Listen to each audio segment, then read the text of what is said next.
207. There you go, 500 metres we should be turning away. But just thought I'd put the camera so you can see just how green everything is at the moment. If you look out to the side here, the hills are green. Turn right onto FV 207. Hello. That's a big box in the road. Here we go. Quite sharp on this one. Continue on FV 207 for 11 kilometres. Oh, there you go. We'll do that. There you go. Look, there's across to the coast there. It's a bit more what we're used to in the distance there. Looking sort of various shades of brown. But as I say, the hills we were just going to really green, and even across the valley it's green. Turned off the main road now. We're on a little single track road. Not quite sure what the name of the place is. It's very small. What do you think? Down to the left? Yeah.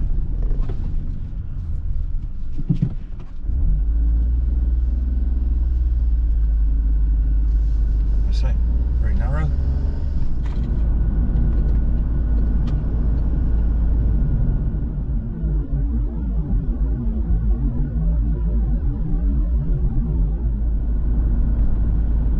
Well, that was amazing.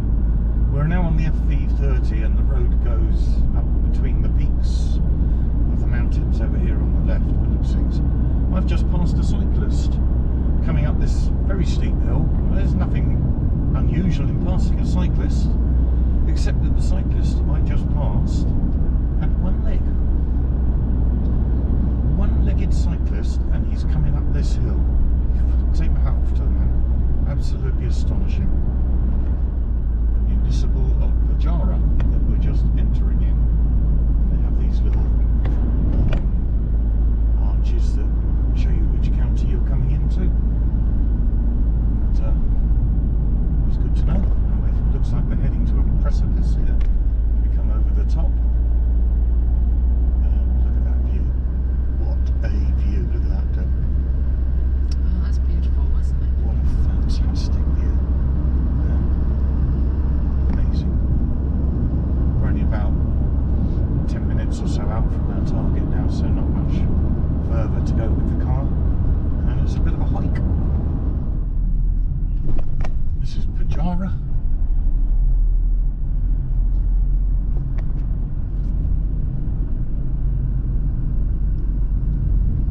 A lot of agriculture over this side. We're seeing lots of net covered growing facilities. We're going straight on now. Straight over.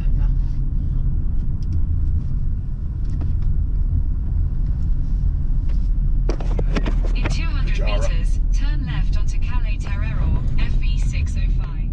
Just turned off the main road. We're only a kilometre or so from our target now, which is a car park. But,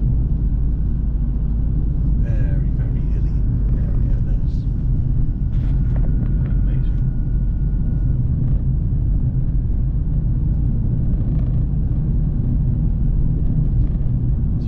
Go over the edge there, would you? No, you wouldn't want to go over the edge, that's for sure. Either side, to be honest with you. Yeah. One of the things that you do have to be wary of when you're driving here is that the roads are fabulous, but when you get to the edge of the road, there's nothing. It normally just drops away. To Arco De Penitas, we had no idea what we were letting ourselves in for. It's tough underfoot, and we thought there was a path, and so we've got the wrong footwear on. But we drove an hour and a half to get here, and so we thought we'd give it a shot. And there's Deb up ahead. Got a bit of potholing here, and then we should come out to where we need to be. I hope. There you go, we're in a big cave right here. Oh, we finally made it. Arco De Penitas, along with other brave travellers. We've made it to the top, and quite a climb it is. But in that direction, probably taken us a little bit over an hour, something like that, to get up here. Worth the climb, and hopefully we'll get a couple of pictures. So say we made it to the top over there.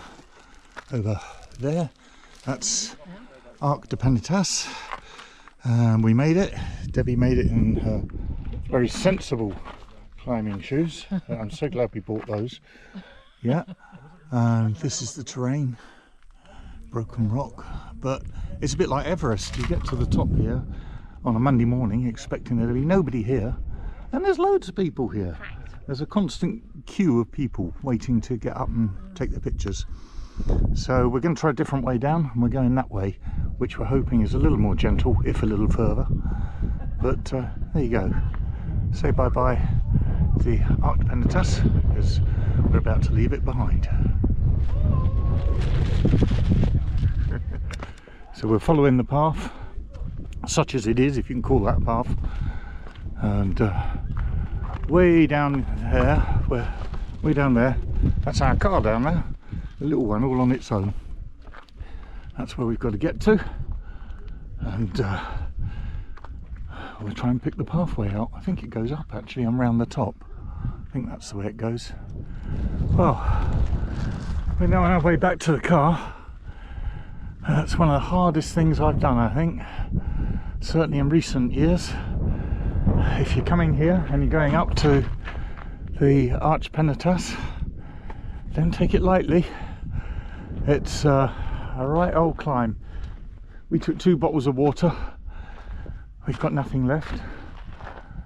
We've drunk 2 bottles of water while we're at it, and it is really, really a rough old climb and scramble, but you can do it. And Debbie did it in flip-flops, I did it in sandals, and we saw a few other people doing the same thing. Ill-advised. Realistically, you want a good stout pair of trainers and probably a stick. But there you go, another 300 or 400 yards and we're back at the car, and I shan't be sorry. If you do come here, when you arrive, there's a car park. Yeah, and a lot of people park there, obviously. It's a car park. My advice is ignore that car park and drive the extra 500 or 600 yards to the second car park, which is much closer to the approach. Well, we didn't know, and we didn't do it, so we're now walking the road back to the first car park in that direction. One Des Res, going cheap. It's what they call a fixer-upper. Right. But awesome place to be. Ah, there we go. Look, there's a sight for sore eyes. That is the first car park that you will arrive to. As I say, don't use that one. Use the second one.